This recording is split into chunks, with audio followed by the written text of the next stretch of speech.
Neo Bharat. ज्यादा durable, ज्यादा colours, अब आपके बजट में। Asian Paints neo Bharat latex paint, अब हर घर खेलेगा, हर घर खिलेगा। वित्त मंत्री निर्मला सीतारामन ने बजट पेश कर दिया है। अब ये जानने की बारी है कि इस बजट में क्या सस्ता और क्या महंगा किया गया है।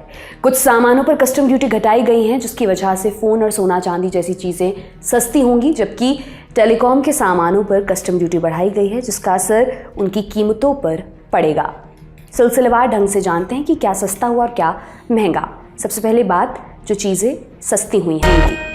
मोबाइल चार्जर और एक्सेसरीज पर शुल्क 15% घटाया गया। सोने और चांदी पर सीमा शुल्क 6% कम किया जाएगा, जबकि प्लैटिनम पर 6.4% कम किया जाएगा। कैंसर के इलाज में काम आने वाली 3 दवाओं को बेसिक सीमा शुल्क से छूट दी गई। सरकार ने फेरोनिकल और ब्लिस्टर कॉपर पर बेसिक सीमा शुल्क हटा दिया है। वित्त मंत्री ने सोलर पैनल्स के निर्माण में इस्तेमाल होने वाले ज़्यादा सामानों पर छूट देने की बात कही है। 25 महत्वपूर्ण खनिजों पर सीमा शुल्क से पूरी तरह छूट दी गई।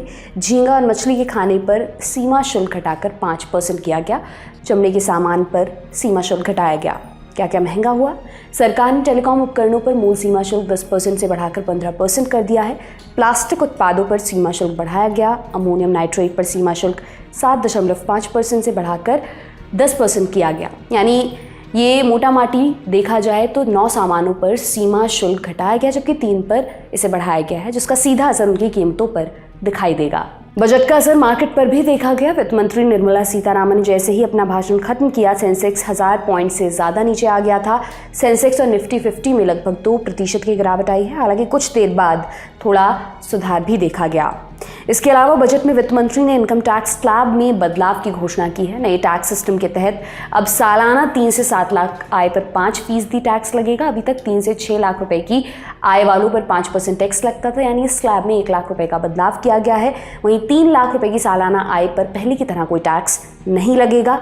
पुरानी टैक्स व्यवस्था में कोई बदलाव नहीं हुआ है। इसके अलावा नई टैक्स व्यवस्था के दूसरे स्लैब्स में भी बदलाव किए गए हैं। अब 7 से 10 लाख की आय पर 10% टैक्स लगेगा। पहले 10% आयकर 6 से 9 लाख रुपए की सालाना आय पर लगता था। वहीं 10 से 12 लाख रुपए की आय पर 15% टैक्स देना होगा। पहले ये टैक्स स्लैब 9 से 12 लाख की आय के लिए थी। वहीं 12 से 15 लाख रुपए की सालाना आय पर पहले की तरह 20% टैक्स देना होगा और 15 लाख से ज़्यादा की आय पर भी पहले की तरह 30% टैक्स देना होगा।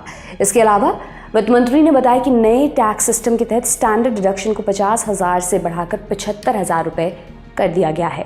वहीं बजट में 1 करोड़ युवाओं के लिए इंटर्नशिप प्रोग्राम का ऐलान भी किया गया है। वित्त मंत्री निर्मला सीतारामन ने इसकी घोषणा करते हुए कहा कि सरकार 500 टॉप कंपनियों में 1 करोड़ युवाओं को इंटर्नशिप के अवसर प्रदान करने के लिए एक योजना शुरू करेगी। इसमें 5,000 रुपये प्रति माह इंटर्नशिप भत्ता और 6,000 रुपये की एक मुश्त सहायता दी जाएगी। 6,000 रुपये की राशि इंटर्नशिप पूरा करने के बाद दी जाएगी। आपका इसे लेकर क्या मानना है, हमें कमेंट सेक्शन में बताएं। ये तमाम जानकारी आपके लिए लेकर आए थे हमारे साथी सौरभ त्रिवेदी। मैं हूं दिव्यांशी समराव। आप देखते रहिए दी लल्लन टॉप। शुक्रिया।